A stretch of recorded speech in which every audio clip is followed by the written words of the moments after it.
Do you want to slash your blood sugar in record time and lose body fat like you've never done before? These mind-blowing methods are going to change what you thought about health forever. From kitchen staples to powerful herbal medicines, I'm going to use my clinical knowledge to give you 7 unstoppable tips to improve your blood sugar. Stick around for the last one because it's probably the most effective of them all. Number 1, high-intensity interval training. This is where you do short bouts of quite intense exercise and then you have rests in between. One of the most effective methods is 2 times 20-second sprints with a 3-minute rest in between. So it's almost under 4 minutes. Very, very fast routine. You could do this 1 to 3 times a week. In the short period of time that you do that exercise, blood glucose levels are going down because when you're moving so fast, your body can't burn body fat. It can only pull all that sugar out of your bloodstream and throw it into your muscle tissue to sustain the exercise. Perfect. Blood sugar down super, super quick. If you stack that multiple weeks and months in a row, you're getting better and better and better at using blood sugar.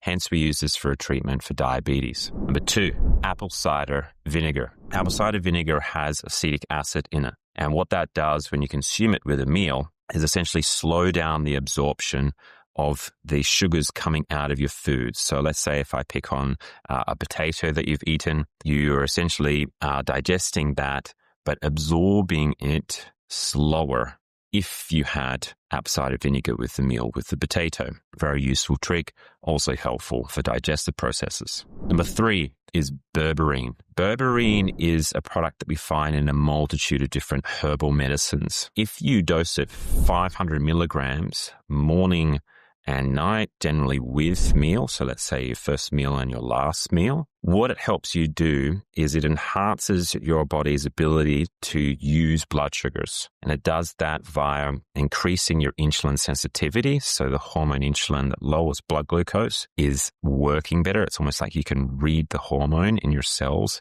better than before. You also find that your metabolism increases under the influence of this herbal product. Therefore, you're burning more blood sugar every minute of the day. It also tends to mimic this kind of fasted state. So it's almost like you're fasting. I'll go through some further benefits of that later. Make sure you get professional advice when you use this product. It does have some interactions and some mild side effects in particular people. So get professional advice from a herbalist, like a naturopath, or a well-trained nutritionist that has got herbal training, like myself. Number 4, post-meal walking. If you've eaten your meal, let's say if I pick on dinner, and you've eaten it, it's got carbohydrates in there. Let's say you've eaten rice this time. If you do a very, let's say, mild stroll around the block of your house, what happens in that time is you almost open up all of these channels within all your muscle tissue. So if we're doing a walk, we're opening those up in the legs and glucose is just flying through to your muscles. You don't even need insulin to do it.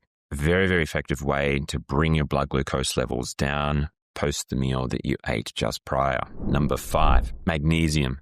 Magnesium is a very, very important mineral for a multitude of different things in the body. But when it comes to blood sugar, what we find is that it's essential for insulin production. So if you underperform on your insulin secretion to a meal, then your blood sugars are going to be high. So magnesium is crucial here. It's also very important for essentially those transporters or receptors on the cell to make sure that you can read insulin and pull that glucose into the cell and out of the bloodstream. The other one is it's essential for energy production. If you can't produce energy, you're not burning blood sugar at all.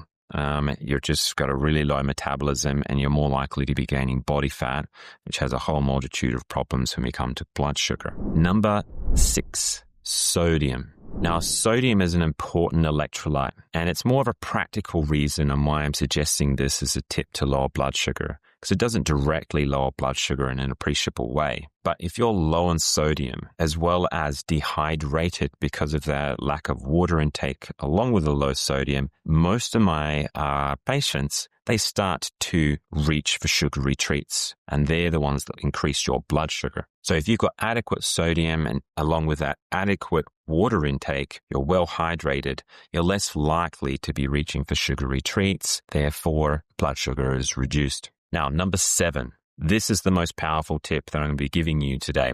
Being able to lower your blood glucose levels. Ketosis from fasting. When you don't consume food for a period of time, the body needs to rely on alternative fuel sources, especially the brain. If it's not getting glucose coming from food or coming from storage points within the liver, let's say, it needs to produce ketones, and it does that from fat.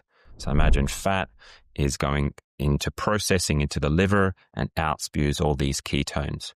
And what ketones do is they're anti-inflammatory, they provide energy, they generally trigger aspects that are the opposite to having high blood sugar. So for instance, free radical damage comes down. But most importantly is that it increases the amount of mitochondria you have in your cells. Imagine these as little batteries that are drawing all this energy from all different types. But let's say it's drawing it from glucose. If you have more of these little batteries in your cells, you burn more glucose. This happens even after you've finished your fasting. Of course, the fasting part, if you're not consuming food, blood sugar levels are going to be coming down. And they're going to be coming down very snappily. Now, when that happens, along with the ketone production and just the action of glucose coming down, also the hormone insulin is coming down, it triggers all of these cascade of benefits that reduce blood sugar in the short term, so while you're fasting, as well as you're probably going to be triggering lots of body fat loss, which is super important when we consider that more body fat leads to generally higher blood sugars. And this is the scenario people get stuck in when they develop in the condition of diabetes. Make sure you get really good guidance. If you're prone to hyperglycemia or low blood sugar moments and feeling faint, please don't just all of a sudden get into fasting. Seek some medical advice just to make sure it's right for you. And then make sure that you're doing it in a safe place and you're not operating machinery and doing dangerous things while fasting for a 4-day period. Now, the end goal of reducing blood sugars, what is it? Essentially, we want to avoid diabetes, strokes, cardiovascular disease or heart disease, and dementias. We also want to have stable energy levels and not to have the burden of excessive body fat that comes along with all these other health risks, and also how it makes you feel sluggish, not as fit as how you would like to be. These tips contribute to getting to those goals. So if you can implement at least 1 or 2 from today, you're going to start seeing those benefits. In the short term, that may be better energy and less sleepiness after your meals, or you just got better energy throughout the entire day, and it may even translate to better sleep. If you need professional help to help you with this, go down to the comments section, click through to further information on how to book in with Fugen Health and see myself and all my colleagues. If you just want a quick assessment of your health, please take my health questionnaire down the comments section, click it down there, give it a go, see where your areas in your health need some improvement or you're doing really well already. Thanks everyone. See you in the next video.